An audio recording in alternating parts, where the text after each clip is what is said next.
Allez, comme le Seigneur a dit, et faites des ethnos, les ethnies ou les nations du monde.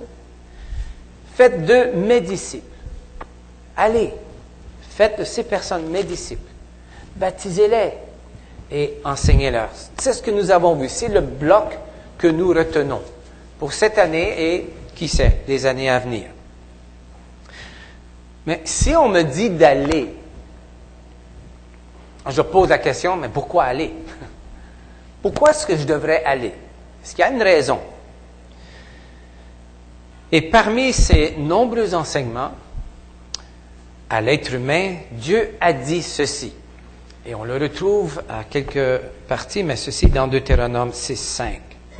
Tu aimeras le Seigneur, ton Dieu, de tout ton cœur, de toute ton âme et de toute ta force.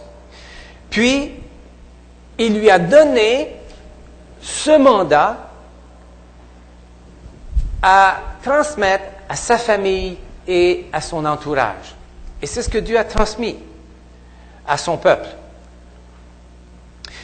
Dieu n'a pas dit de choisir parmi les dieux que l'être humain avait fabriqués de sa propre imagination, mais pour démontrer qu'il est Dieu de toute éternité, qu'il n'y en avait pas d'autre, il a donné des instructions précises, et il a exprimé ses attentes concernant ce mandat. Et nous voyons cela dans Exode, où c'est ce que nous reconnaissons comme étant les 10 commandements dans Exode 20. Il n'y avait pas de confusion. Les gens n'étaient pas confus concernant, mais pourquoi parler? Pourquoi aller? Il n'y avait pas de confusion quant à la raison pour eux, pourquoi ils devaient transmettre les enseignements que Dieu leur avait laissés. C'était clair, c'était précis. Ils comprenaient les enseignements que l'Éternel leur avait demandé d'accomplir et des attentes que Dieu avait pour eux. Et pour nous, aujourd'hui, Jésus nous a donné, oui, le mandat, mais aussi le privilège, il ne faut pas oublier cette partie. C'est un privilège que nous avons d'aller auprès de toutes les nations du monde, quelles qu'elles soient. Mais pour leur dire quoi? Pour leur annoncer quoi? Pourquoi j'y vais? Pourquoi je vais? Pourquoi est-ce que moi, quand j'entends ces paroles, parce que nous avons vu que le texte de Matthieu est un impératif en grec, donc c'est-à-dire qu'on n'a pas le choix en tant que croyant, c'est aller. Mais la question se pose, pourquoi est-ce que j'irai? Pourquoi aller? Je crois, personnellement, qu'il est possible pour nous, par exemple, ensemble, de planifier, d'organiser, de mettre en marche toutes sortes d'événements au nom de Dieu, concernant l'évangélisation, concernant quoi que ce soit pour aller. Mais pourquoi? Pourquoi est-ce que je devrais aller? Pourquoi est-ce que je devrais aller et pour dire quoi? Donc, on a le commandement, mais là, on demeure avec une question. Pourquoi et qu'est-ce que j'ai à dire? Il y a certaines organisations qui, eux, ont comme doctrine de base, on n'a pas à dire quoi que ce soit. Parce que Dieu a déjà choisi, donc pourquoi perdre notre temps? Et pour d'autres disent, mais pourquoi aller? Il y en a tellement qui y vont, puis qui vont y aller, puis qui y sont allés.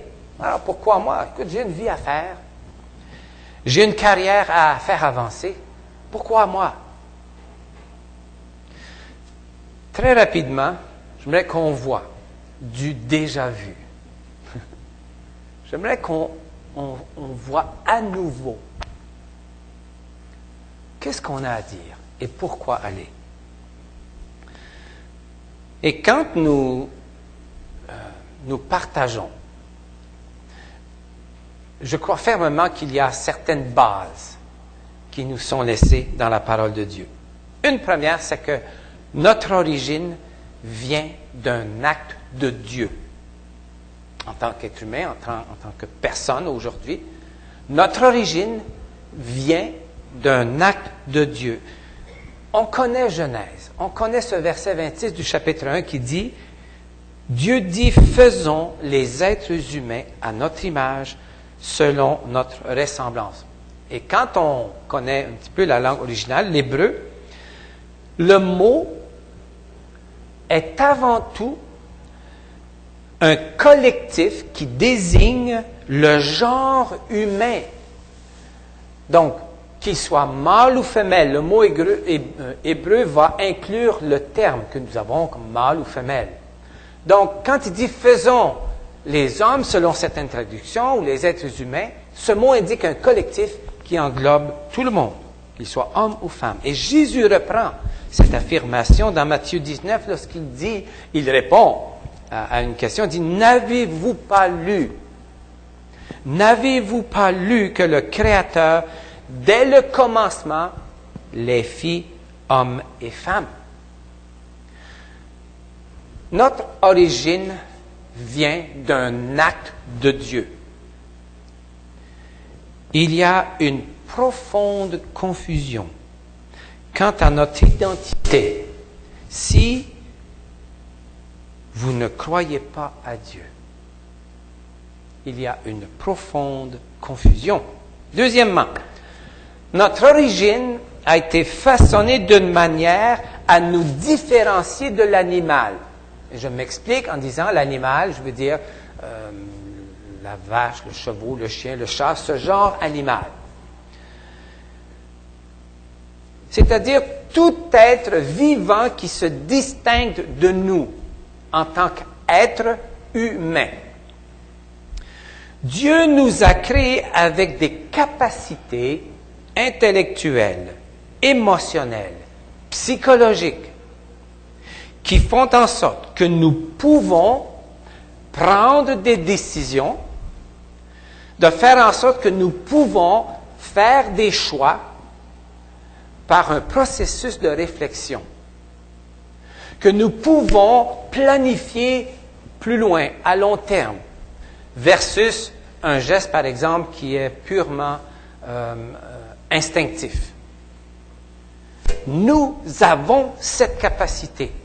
Et selon l'Écriture, nous sommes les seuls à avoir ces capacités. Donc, notre origine étant un acte de Dieu, il nous a permis cela.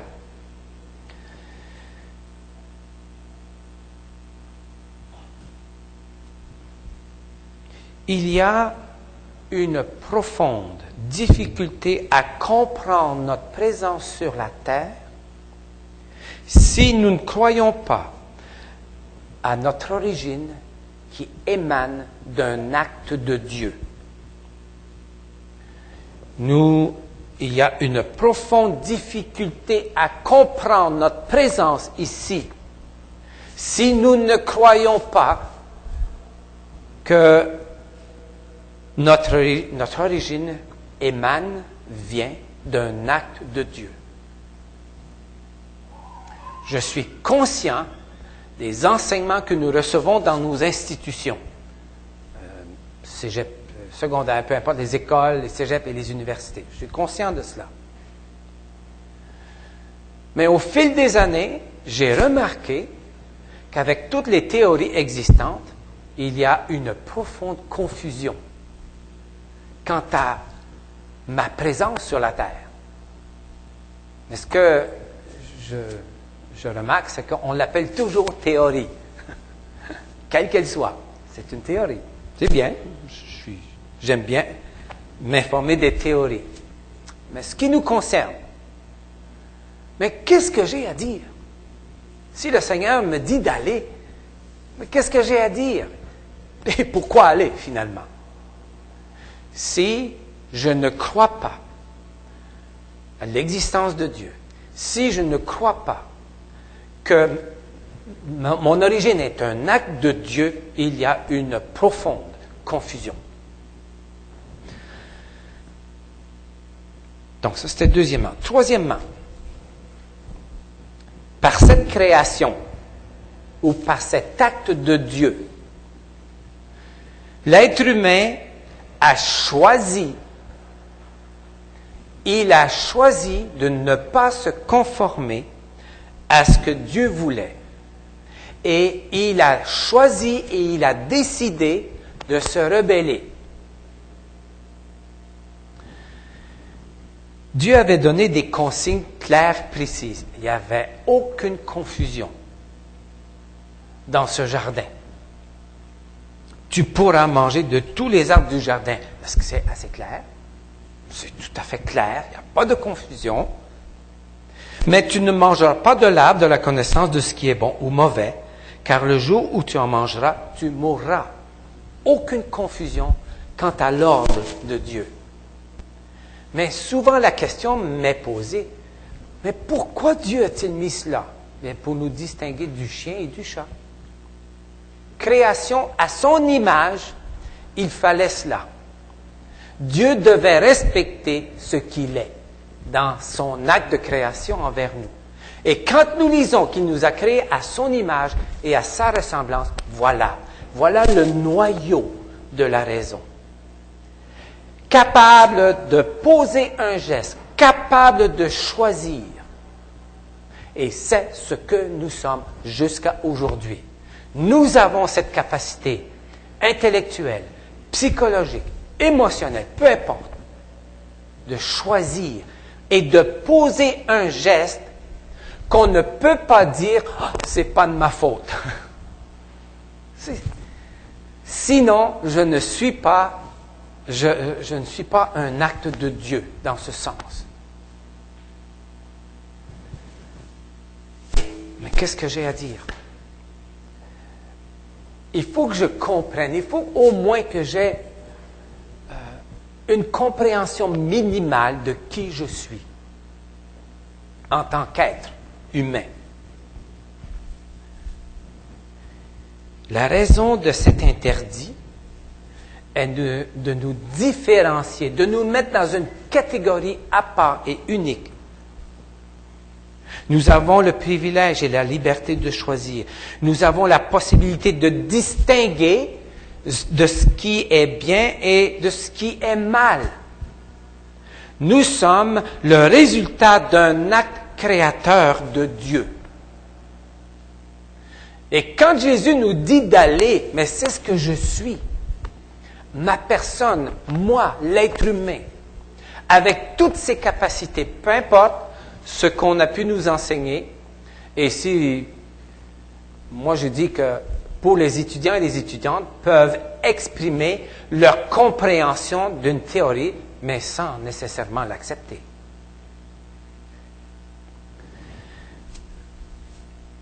Il y a une profonde confusion qui s'installe en nous si nous ne croyons pas que c'est Dieu qui nous a créés uniques. Et une des conséquences de cette confusion est une grave crise d'identité.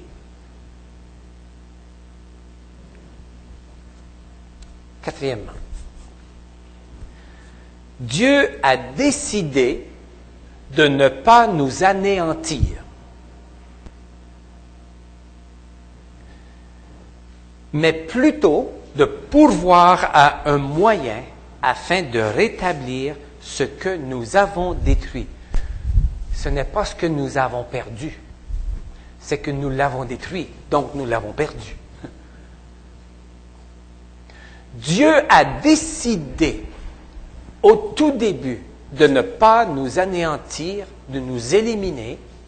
Il a tout à fait le droit puisqu'il est l'acteur de notre identité et de notre origine. Ça lui appartient, nous lui appartenons. Notre vie, notre mort, notre identité, ça lui appartient. Il fait ce qu'il veut, mais il a choisi de ne pas nous anéantir. Et le plus frappant de ces gestes est sa venue parmi nous. Comment comprendre cela? On a chacun notre niveau de compréhension. Ça va. L'Écriture nous donne les éléments nécessaires. Dieu a décidé que le seul moyen pour nous de vivre la liberté perdue et de rétablir notre relation avec lui était de prendre une forme comme la nôtre. Il a décidé de choisir ce chemin, cette voie, de prendre une forme comme la nôtre, donc c'est-à-dire de venir habiter parmi nous. Et de réaliser toutes les promesses qu'il a faites. Voici ce que nous lisons dans Philippiens 2, 7 à 8. Il s'est vidé de lui-même en se faisant vraiment esclave. Dans votre traduction, vous avez le mot serviteur, qui devrait être traduit esclave. Le mot grec est clair. On se pose des questions quelquefois concernant les auteurs de traduction qui ont choisi le mot serviteur. C'est pas faux, attention. Mais c'est-à-dire que quand on utilise le mot esclave, c'est beaucoup plus comme fort, mais qui colle plus à la réalité de ce que ça devrait être. Et à cause de cela, à cause du mot original, ça froisse beaucoup de personnes concernant le terme utilisé qui est esclave. Je continue. Donc, en se faisant vraiment esclave, en devenant semblable aux humains. Oh, c'est nous, ça! On n'a pas regardé ailleurs, c'est nous. Il est devenu semblable à nous. Donc, le mot humain, on se souvient, un acte de création, il nous a créé mâle, femelle. Il est devenu semblable à nous. En tout point de vue, Jésus-Christ, Dieu, il s'est abaissé lui-même en devenant obéissant jusqu'à la mort sur la croix. Là, on commence à comprendre un petit peu pourquoi aller et quoi dire. On a quand même là une petite idée qui commence à apparaître à l'horizon.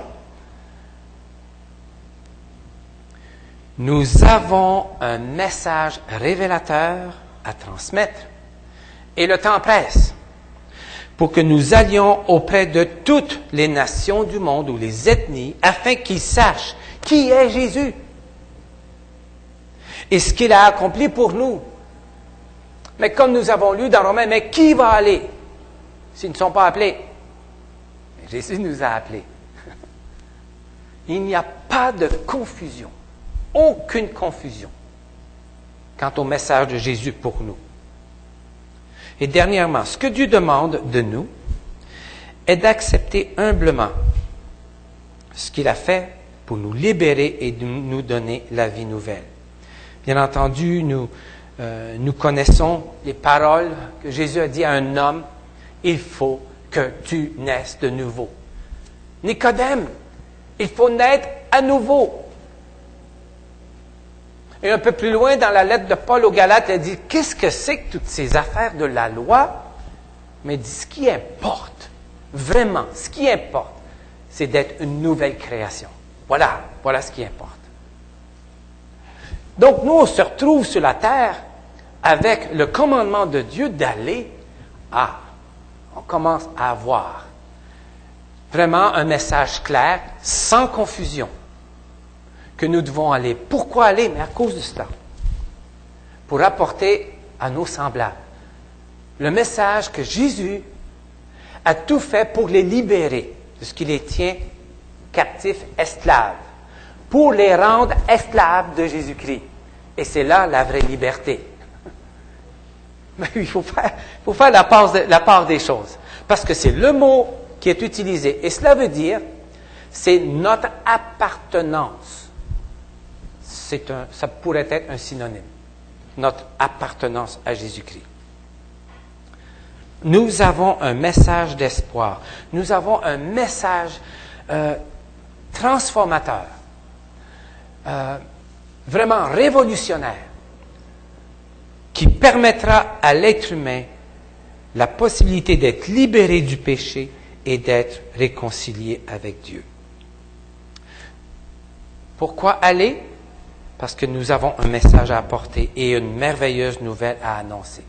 Notez, on ne va pas le lire, notez Jean chapitre 15, les versets 18 à 20. J'allais le lire, mais le temps ne nous le permet pas. Nous allons poursuivre. On ne s'arrêtera pas là. On a le comment aller, on a le où aller, on a bien des choses à voir ensemble. Parce que il est pour nous déterminé que nous allons de l'avant. Que nous allons. Prions. Seigneur Jésus, merci pour ta parole qui a vraiment aucune confusion. Et combien nous avons besoin de solidité. Et nous l'avons dans ta parole. Donne-nous de vouloir la connaître afin d'avoir quelque chose à dire. Parce que tu nous as donné justement un message à apporter. Nous t'en remercions et nous le prions en ton nom Jésus. Amen.